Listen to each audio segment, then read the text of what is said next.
What's up guys, it's Julian with the Bite to Bait Fishing channel. Today in this video we're going to be doing an installation on my Mako Pro 17 skiff. We're going to be installing a 3-spoke stainless steel steering wheel that I picked up at the Miami International Boat Show last week. I'm really excited to do this video. I've been anxious ever since I bought the boat to replace the steering wheel with something a little bit flashier, a little bit nicer.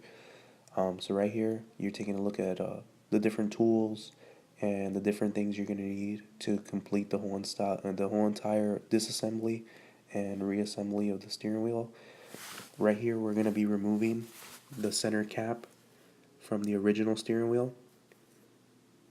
You really don't need any tools to do this.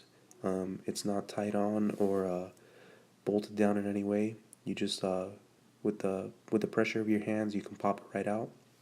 You're going to be seeing right there the center nut that holds down the factory steering wheel. It's 3/4 inch thick, so you are going to need a socket to be able to pop that thing out. You're going to need the wrench, the ratcheting wrench, with an extension, and then right here you're going to take a look. I did have a second pair of hands helping me do this installation. You're going to want somebody to hold down the steering wheel so that it's not moving around every time you're trying to loosen up the center bolt. That was pretty easy overall. It just took maybe less than a minute to completely loosen up the center bolt, even though it was rusted down. Right there I finished taking it off by hand. Yeah, it's pretty rusted as you can see. Not good, but that's okay. Everything out on the water, over time, in places like that where, later on you can't really clean it, they're bound to get rusted. So right here I'm using a little bit of blaster PB to loosen up the rust on the bolt. As you can see, you definitely want to spray it generously. And then you want to get yourself a little hammer, and you definitely want to start tapping the center shaft bolt right there, as you can see as I'm doing there in the video. You don't want to hit it full force, you don't want to break it now. You're just trying to create a little bit of friction between the wheel and the center bolt. So right here I'm just adding a little bit extra lubrication because it didn't come out the first time that I tried popping it out. So there I added a pretty good amount of the blaster PB, and then I let it sit for a little bit here, probably less than 5 minutes total. I know some people say wait a couple hours, but I wasn't gonna wait a couple hours. I figured, spray this on a couple times and keep repeating the steps and it should be fine.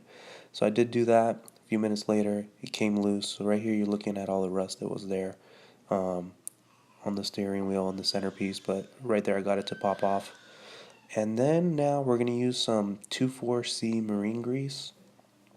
This stuff is pretty good. You can use it on your engines where they pivot side to side, or if you have the cable steering, you can put this on the little piece that moves the engine sideways. I'm not exactly sure what that's called, but right there you see I'm adding the marine grease to the center shaft right there. It is by Quicksilver. And then I got a little bit of a napkin, and I went ahead and I spread it all the way around. You definitely want to get the whole entire piece. You want it to be nice and lubricated, so the next time if you ever decide to take the steering wheel off, it's that center bolt is still in really nice condition.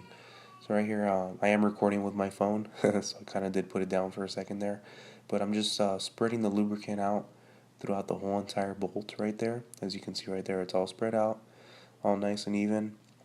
Basically right there you're ready to reinstall the steering wheel. So this is right before I'm about to put it in, and right here I've already placed it in place. The center shaft is still sticking out there. I haven't put on the nut yet, but it kind of gives you an idea of what it's going to look like. Once I put the nut in, I tightened it by hand, and then I sealed it with painter's tape, and then I closed it with an adjustable wrench. And this is pretty much the finished piece right here. I thought it looked really nice. Again, I got this from El Capitan. They do have a website, you can look them up. If not, you can buy these on eBay or different websites online. But it is a very nice upgrade that you can do to your Mako Pro 17 skiff. So I really hope you guys liked the video. If you do guys have any questions, leave them in the comment box below. I hope you guys found this video to be useful, and go ahead and subscribe to our channel so you can be in the loop for all of our future videos.